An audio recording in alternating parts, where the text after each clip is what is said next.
Judges chapter 6. Judges, the book of Judges. If you say in Matthew, Mark, Luke, and John, in the wrong section of the Bible, go hard left. Hard left. Joshua, Judges, Ruth, somewhere in the middle there. Judges chapter 6. Let's go to verse 12. It says, And the angel of the Lord appeared unto him, and said unto him, The Lord is with thee, thou mighty man of valor. And Gideon said unto him, O Lord, if the Lord be with us, why then is all this befall us? And where be all his miracles which our fathers has told us of, saying, Did not the Lord bring us up from Egypt? But now the Lord hath forsaken us, and delivered us into the hands of the Midianites. And the Lord spoke unto him and said, Go in this thy might, and thou shalt save Israel from the hands of the Midianites. And the Lord looked upon him, and he said, Go in this thy might, and thou shalt save Israel from the hands of the Midianites. Had I not sent thee? And he said unto him, O my Lord, wherewith shall I save Israel? Behold, my family is poor in Manasseh, and I am the least in my father's house. And the Lord said unto him, Surely I will be with thee, and thou shalt smite the Midianites as one man. You may be seated.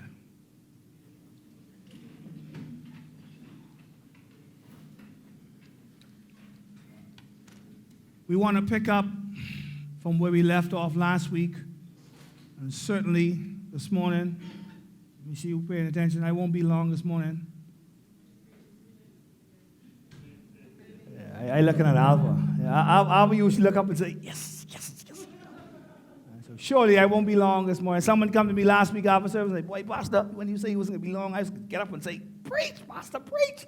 But I was scared the mob was going to get me. So I surely won't be long this morning before you. But I want to pick up where we left off last week. Last week we began talking about the fact that Gideon had a self-restriction problem. Gideon had an issue within his own self. Gideon saw himself so small. When God said to him, he said, listen, man, go and deliver them. Gideon says, my family is the least among the tribes in Manasseh. Our tribe is the smallest one. And if that was not enough, but he said, in my father's house, I'm the least in there. So you can surely find somebody else. You can surely find somebody else to deliver this people. And as we begin to praise this morning and talk about freedom, I begin to think about this text. I begin to think that this text begins and it says, and the children of Israel did evil in the sight of the Lord one more time. And God delivered them up into the hands of the Midianites, so which means that they were in bondage. They were in a place where you're not free. Some of us find ourselves in situations where we're tied to the system. Some of you believe that your job is your source, but realistically, they pay you just enough to come back on Monday morning. Because if they paid you what you're worth, can I tell you this morning that no man ever gets what he's worth. He gets what he negotiates for. Can I tell you this morning, if they paid me what I was worth, I could be off for 3 weeks or the month. Can I tell you, if they paid me for what I'm worth, they surely wouldn't see me around there a whole lot. Because after I would have made a week's salary, I could take some time off. So we find ourselves restricted to a system that keeps us bondage. Someone says the Babylonian system holds us captive. Friday, you drag out of there. Like someone toting your luggage. You just drag out on Friday.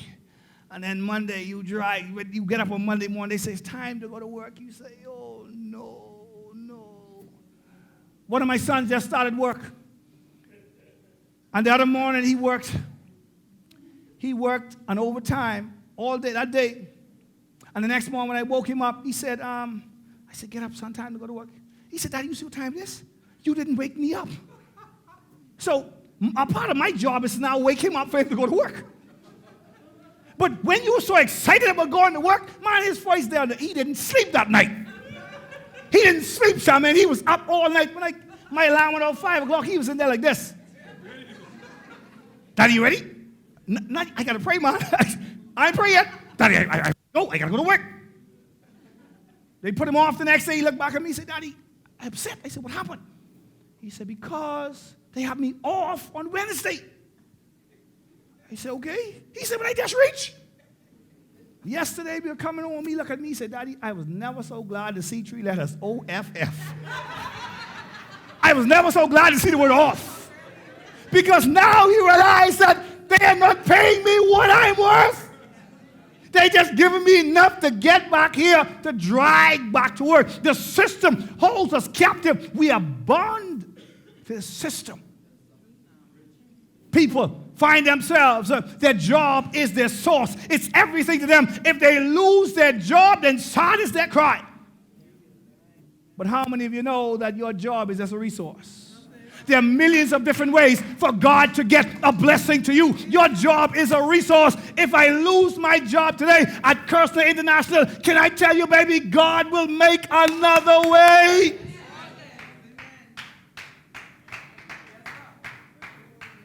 We're not held captive. We're not bound to the system. In 2008, when they were making the redundancy package, Cheyenne, they called me into a meeting at about 4:30 in the afternoon, 4:45. And I walked in there with a pen in my hand. I said, where I sign? They said, no, this ain't that kind of meeting. They said, y'all got to be kidding me, man. All these people getting fired, y'all called me this. I figured y'all called me to fire me. Because I'm not held captive to this system. My government and my kingdom that I'm attached to has never been broke. Wall Street, all of a sudden, billions of dollars crashed and disappeared. And those were my best years. Can I tell you that when the world had its recession going on, we were thriving in the church. We did more with less. Because we're not held captive to the system. I see some of you looking at me, you're shaking your head, because I know your story, and you're saying, Pastor, I don't know how, when market crashed in 2008, I made it. I made it because I'm not held captive to the system. So Israel was held captive. It was held captive. They could not come. I want to skip a little bit here. I want to get to the place where in the text it said that when God spoke to Gideon, he found him at the wine press. And for some of us, that don't make a hell of being a sense to us because we don't have any wine presses. Don't look at nobody else. Those of you who drink wine, just go right to the store and press it from there. Don't look at nobody else so they know. Look straight. But a wine press was hewed out of rock. Now, what he was doing is threshing wheat. Now, to thresh wheat, it was like Cheyenne them back in the, on the island. Anybody from the island? Let me see wave your hand. If you come from the island, don't be scared. Nassauians, raise your hand. Nassau's island. What y'all doing? What y'all doing? I think not an island, based on what he told me in school, English teacher, is a body of land surrounded by. So what is Nassau? I think Nassau's a city. Nassau's an island. Anyhow, it's our big city. But on the island, back when China was growing up, they had this, and all of them, they had this, mama would shake, do the peas, right? And they would shell the peas? Yeah. To find the peas. What I said? Shell the peas. Anyhow, right? They would find the peas, right? And when they did it, they would, right? So, but they needed space. They could not be in a confined area. Go with me here. So what they did was they shucked the peas or did whatever they did, and they shaked it. And so all the excess stuff would disappear, and everything was left in the bowl was what they needed. See, when you threshing the weeds, when you were working with the weeds, you need an open area. But the story tells us today that Gideon found himself at a wine press. A wine press was somewhere that was hewed out of stone. And so Gideon found himself in a confounded space. And his hand couldn't move like he wanted to move. His feet could not move like he wanted to move because he was hiding. He was fearful that, see, in the text it said that anything they had, Max, the Midianites, the Amorites, and all the eastern countries, they came down, they stole down to their cattle. They didn't give them a chance to have nothing. They were trying to starve them out. So Gideon found himself in a confined space, trying to, mom, what they call it? The peace thing. Find the peace. He was trying to thresh wheat in a confounded space. See, now, some of us would find ourselves in a confounded space where your feet are cramped and your arms are cramped. You can't do too much. So all he could do is shake it a little bit. He couldn't get the desired results, Bodhi, that he was looking for. But the enemy sought to keep him down in that restricted space. But when you are in a restricted space, my God, you can't do a whole lot with your legs. You're found there, and all you can do is do a little, the bare minimum. You restricted in a restricted space. So what he did was he was just fearing for his life. And see, sometimes you have to do some things where you can't trust other people. You can't trust everybody with what you're about to do. This was, if we call it a covert operation. Gideon had servants, but he chose to go down low. Because, see, when your very survival depends on what you're about to do, you can't trust everybody. So Gideon now found himself with servants. So he was in a confounded space trying to shuck the peas or whatever Auntie tell me and Mom tell, I don't remember. Find the peas. And so he's trying to do it, but he couldn't do it well. But see, when the enemy gets you in that position, when you're in a restricted place, there is something called a perpetual praise. From a restricted place, my hands can't move, Bodhi. I can't lift up holy hands like I want to. I can't jump like I want to. Because, wow, I find myself in a place right now where I'm restricted. The enemy has me boxed in. I'm distressed, but I'm not in despair. I'm just boxed in, but I'm not cast down. I'm persecuted on every side, but yet still, I still have a perpetual praise. I have the ability to praise my God. Gideon found himself in that place. He could not trust the wheat like he wanted to, but what he did, he talked to God. He could not thresh wheat enough for the whole family all one time. He was restricted, Bodhi, and in that place, sometimes the enemy got you down. You're fearing for your life because you don't know what the next move is. You don't know what to do. And somehow, can I take my time today?